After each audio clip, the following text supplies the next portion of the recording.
વલસાડ જિલ્લાના પારડી નજીક national highway number 48 પર ટેન્કરમાં આગ લાગી છે।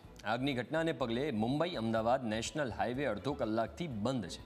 3 થી 4 કિલોમીટર લાંબો જામ લાગ્યો છે। ટેમ્પોની અંદર કેમિકલ ભરેલા બેરલ હોવાથી આગ વધુ ભડકી હતી। વલસાડ જિલ્લાની તમામ ફાયરની ટીમ ઘટના સ્થળે પહોંચી છે। ટેન્કરમાં આગ લાગવાનું કારણ હજુ સુધી જાણી નથી શકાયું। પારડી પોલીસે ઘટના સ્થળે પહોંચીને એક તરફનો રસ્તો બંધ કર્યો છે, પણ આ તસવીરો તમે જોઈ શકો છો કે આગ કેટલી ભયંકર છે। વધુ વિગતો સાથે સંવાદદાતા હેરાત ફોન લાઈન ઉપર જોડાયા છે। હેરાત, આ આગ કયા કારણોસર લાગી અને હવે જે ટ્રાફિક જામ હતો, શું એમાં કોઈ રાહત મળી છે? શું વિગતો છે? जी ચોક્કસથી આપણે જણાવી દઉં તો વલસાડ જિલ્લાના પારડી તાલુકાની આ ઘટના છે। પારડીમાં નેશનલ હાઈવે નંબર 48 ઉપર ટેન્કરના અંદર આગ લાગી છે। આ ટેન્કરના અંદર કેમિકલ હોવાનું અનુમાન લાગ્યું હતું, પરંતુ આ આગ લાગતાની સાથે જ જે ટેન્કર છે, ટેન્કરના અંદર એકાએક બ્લાસ્ટ થતાની સાથે જ જે હાઈવે નંબર 48 છે પોલીસ દ્વારા બંધ કરવામાં આવ્યો હતો કે કોઈ બીજી હોનારત ન બને, તેને લઈને ધ્યાને રાખીને પારડી પોલીસ દ્વારા હાઈવેને બંધ કરવામાં આવ્યો હતો। ટેન્કરમાં આગ લાગવાનું જે કારણ છે એ કારણ હાલ અકબંધ છે।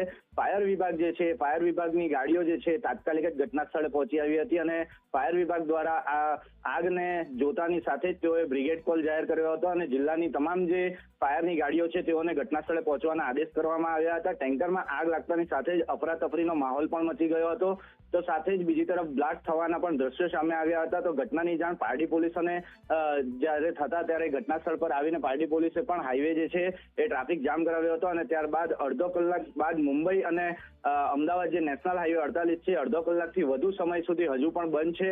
આગ જે છે, આગના ઉપર કાબુ મેળવવાના પ્રયાસ હાલ પણ હાથ ધરાઈ રહ્યા છે।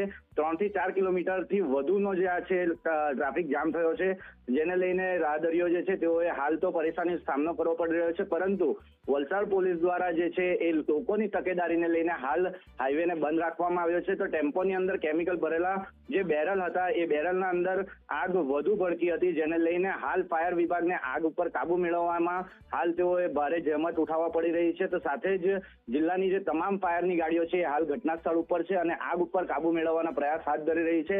જો કે ગણતરીના કલાકોના અંદર જ હવે આગને ઉપર કાબુ મેળવવાના જે પ્રયાસો છે એ પાણીનો સતત મારો ચાલી રહ્યો છે, તેને લઈને આગને કાબુમાં લેવાના પ્રયાસ હાલ ફાયર વિભાગ દ્વારા કરવામાં આવી રહ્યા છે અને તકેદારીના ભાગરૂપે પારડી પોલીસ જે છે એ હાલ ઘટના સ્થળે ઉપસ્થિત છે।